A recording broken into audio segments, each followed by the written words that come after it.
กับสบายดีพี่น้องทางผังลาวกับสวัสดีพี่น้องทางผังไทยและต่างประเทศเบิดสุขุสุคนมื้อนี้ก็มาพบมาพอกับน้องสายอีกแล้วเนาะยามแรงๆเนาะทางน้องสายก็อาบน้ำเรียบร้อยนะแล้วก็สิพากันไปเนาะไปหาเฮือนผู้เพิ่นโชคดีนั่นแหละ มาเบิ่งกันเนาะว่าสิเป็นไผมีไข่แตะนึงแล้วก็ข้าวเนาะเพราะว่าเพิ่นให้ทางอันนั้นเนาะซาวดอนเนาะเพิ่นให้ก็ตกอยู่เงินกีบนะก็เป็น440,000เท่าไหร่ก็448,000เนาะซื้อเครื่องกับพอดีเป๊ะเลยเงินกะทางน้องสาก็ซื้อพอดีเป๊ะเลยเนาะข้าว20 โลแล้วก็ไข่แต๊กนึงมีแก๊สนึงเนาะโดยงานแรงๆแล้วทางน้องสาก็สิได้ไปมอบให้เพิ่นเลยเนาะเพิ่นน่าจะเลิกเวียกเลยเนาะทาง FC อาจสิฮู้แล้วว่าเป็นไผ โดยเอานี่ไปเบิ่งกันเลยบัดนี้เอาบัดนี้กาสีพากันไปแล้วเนาะมาเบิ่งกันเนาะว่าสิเป็นไผกำลังพากันไปปุ๊บดู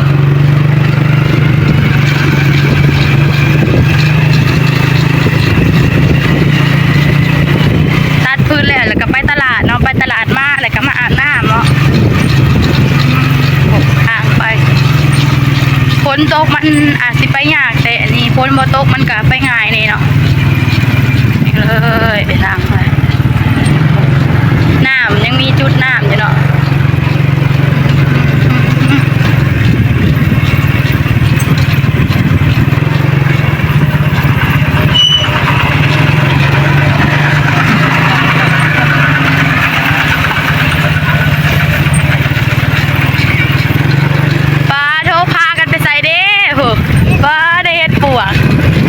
ทางสตูเป็นแบบอยู่ไซเด้เนาะได้เฮ็ดผัวผม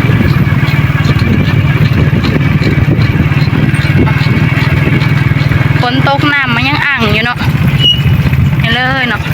น้ำยังอ่างอยู่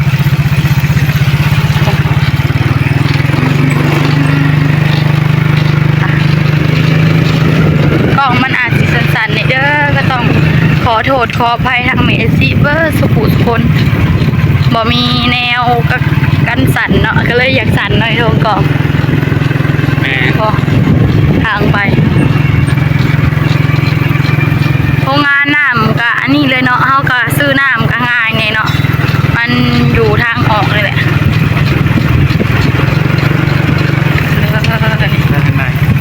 ไปทางไหนก็แล้วแต่โทงเลยไปทางวัดมันยากแล้วเพราะว่าทางคนโดยอันโดทางป่าบ่โดยเขามาทางนี้เนาะทางคุณมันยากเนาะเพราะว่าเพิ่นเฮ็ดทางเขาก็สิไปทางนี้เอาเนาะ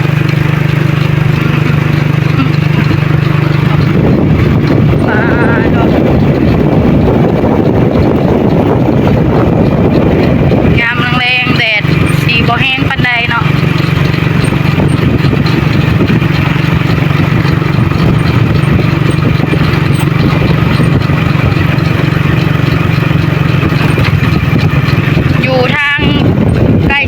เตาถ่านนะมันก็ทางเปื้อนเนี่ยเนาะยามฝนตกนะเพราะว่ามันมีรถแกงงัวเนาะเที่ยวไปเที่ยวมาเนาะมันก็เปื้อนยามฝนตกก็มีแต่ขับรถระวังเอาเนาะ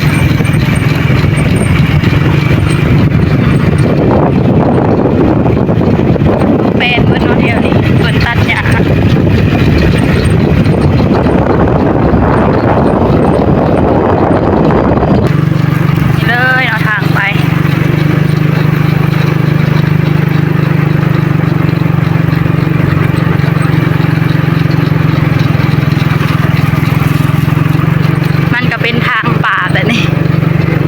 ตอนกลางคืนก็อยากย่านเนี่ย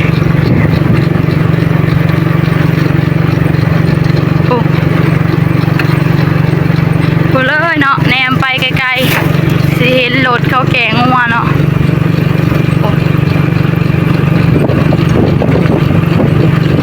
รถจากเฮาก็ยังบ่ได้ล่างเนาะเพราะว่าลุยขี้ต้มไปมาอยู่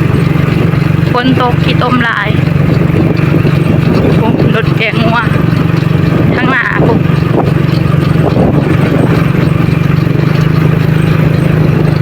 เ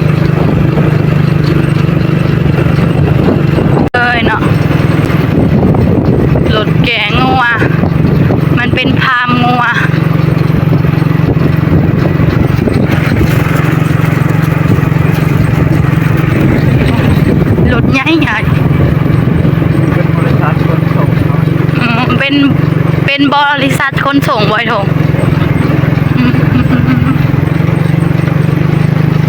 ผู้เนาะโทษรถง่ายหยุดก่อนไอ้ทง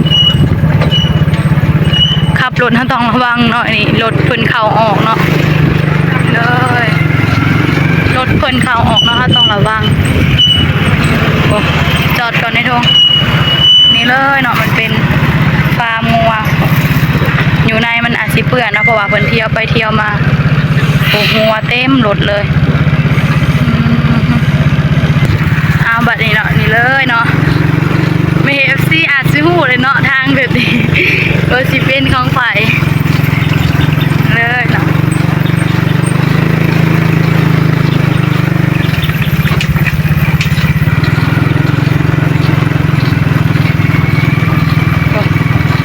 ฝนตกเนาะน้ำมันอ่างอยู่ฝนหยุดตกเลยจ้ะข่าวเฮาก็ใส่ทางหน้ารถนี่เลย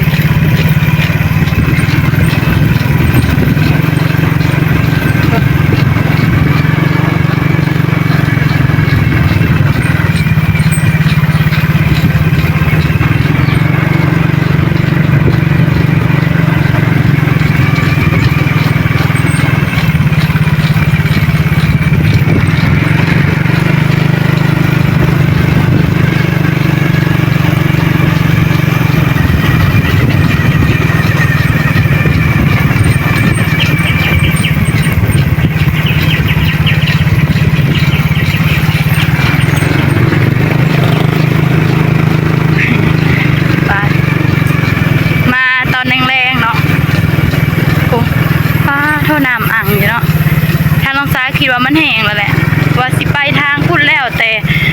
เขาเฮ็ดทางบอนทางเขาขางพุ่นเนาะก็เลยมันยากแน่เลยพากันมาทางนี้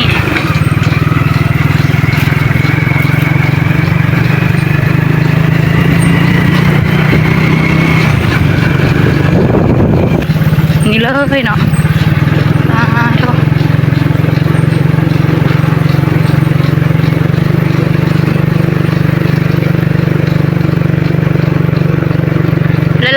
คนก็หายทางซ้ามาถ่ายน้องแลเนาะเพิ่นก็บ่ได้ค่อยอยู่เฮือนปานใดเนาะเพิ่นไปเฮ็ดเวียกหรือว่าเพิ่นไปเฮ็ดเวียกเฮ็ดการนั่นแหละเนาะเฮ็ดเวียกเฮ็ดงาน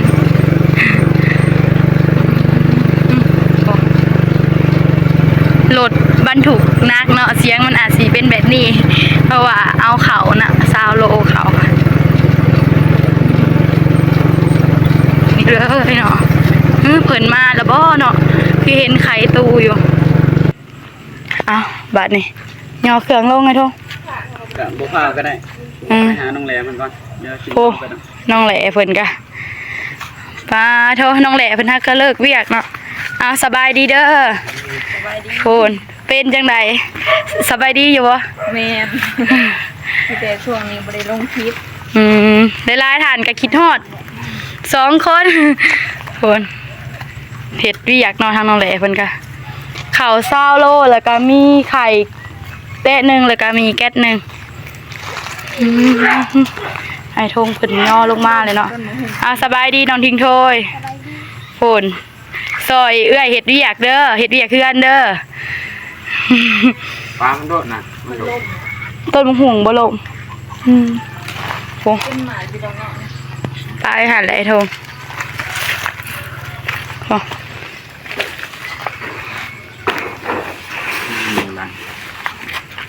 ขับมายุ่งแม่เลิกเวียกก็หามุงแรงเนาะเผื่อ1ข้าว1น้ำอีกก็เด้อน้องแหล่นั่งลงก่อนนั่งเลยก็สิเพิ่นเห็นหน้าเห็นตาแหน่ช่วงนี้เพิ่นบ่ได้เห็นเพิ่นคิดฮอดหลายคนคิดฮอดเนาะเพิ่นคิดฮอดบ่ได้เห็นลงคลิปตั้งหลายมื้อเลยแม่นก็บ่ค่อยมีเวลาปานใดเฮ็ดเวียกนี่ก็แม่เพิ่นนั่นให้ซื้อข้าวแล้วก็ซื้ออันไข่แตะนึงไข่แล้วก็มีแก๊สนึงแม่เพิ่นก็เคยซอยเฮาอยู่เนาะที่พามานำสาวหลาตอนไหนดิเพิ่นอยู่อเมริกาประมาณนี้เลยอเมริกาแต่เพิ่นบ่ให้ออกสื่อเนาะเพิ่นให้แต่บอกว่าผู้ใหญ่ใจดีอยู่อเมริกา เพิ่นสั่งให้ซื้อมาให้20โล 20โล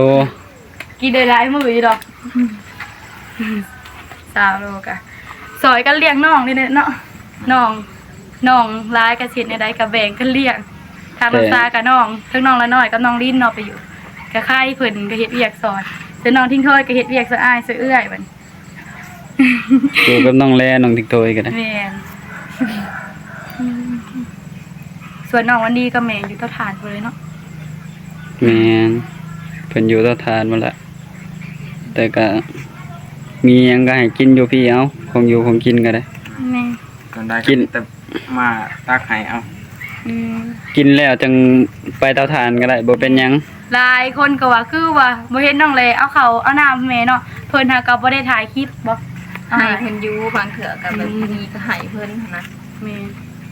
อันนี้ก็บ่ค่อยเห็นหน้าเห็นตากันปานใดกับอันนี้ก็บ่ค่อยฮู้ว่าจังใดเนาะ โดนๆมาเทื่อหนึงแล้วบัด แม่นเพิ่นก็ค่าเวียกแหน่ทางลุงทงก็มาก็บ่ค่อยย่างมาพี่ปานใด เพราะว่าเพิ่นไปเฮ็ดเวียกเด้ แม่ เอาวันนี้ก็มีแต่ให้น้องแหละกับอันนี้ขอบคุณเพิ่นทางแม่ใจะดีอยู่อเมริกา อ้าว ไปได้ เดี๋ จ้ะ ยวไปทางน้องแหละก็ขอขอบคุณทางแม่เพิ่นเด้อที่ว่าฝากเงินมาซื้อข้าวแล้วก็ซื้อแนวอยู่แนวกินมาให้น้องแหละก็ขอให้แม่เพิ่นอยู่ดีมีแห้งเด้อความเจ็บอย่าได้ความไข้อย่ามีปรารถนาสิ่งใดก็ขอให้เพิ่นได้สิ่งนั้นเด้อขอให้เพิ่นร่ำรวยๆเด้อสาธุ ว่าดังๆนี่ก็ได้เด้อ เอาลองเบิ่งอันนี้ฮะ เพิ่นก็ได้แล้ว บ่เพิ่น ได้เยอะ เอาจ้ะโอเค ประมาณนั้นเนาะเพิ่นบ่กล้าเว้า เขินๆกล่องโดนออกกล่องเทื่อหนึง แม่น ไป เอาบัดนี้เนาะเฮาก็ได้มาตามที่แม่เพิ่นบอก แม่เพิ่นบอกเนาะก็มามอบข้าวมอบน้ำก็ของอยู่ของกินก็เพิ่นก็แบ่งให้แม่อยู่แต่ว่าบางทีก็เพิ่นบ่ได้ถ่ายคลิปช่วงนี้มี FC อาจจะบ่ฮู้บ่เห็นเนาะว่าเพิ่นเอาให้หรือบ่ให้ทางลุงทงก็ยังบ่เห็นเนาะเพราะว่าทางลุงทงก็บ่ได้คอยมาดูปานใดเอาบาดนี้ทางลุงทงก็สิได้พากันเมื่อละบาดนี้เพราะว่าอันนี้ก็เริ่มค่ำเลย5โมงเลยสิไปหาเฮ็ดอยู่เฮ็ดกินเลยเนาะ เอาคลิปนี้ก็สิบ่ยาวปานใดเด้อมาหาน้องแหละกับน้องเคยไอ้ทงเนาะ หลายคนก็ถามหาหน่อยทงว่าเพิ่นไปไสคิดฮอดเพิ่น ทางน้องสาก็มาถ่ายให้แม่ FC ได้เบิ่งเลยเด้อว่าเพิ่นเป็นจังไดนี่เนาะทางน้องสาก็ขอบคุณทางแม่ใจดีที่เสือใจทางน้องสาเนาะที่ให้น้องสาซื้อเครื่องซื้อของมาให้ทางน้องเลยเนาะ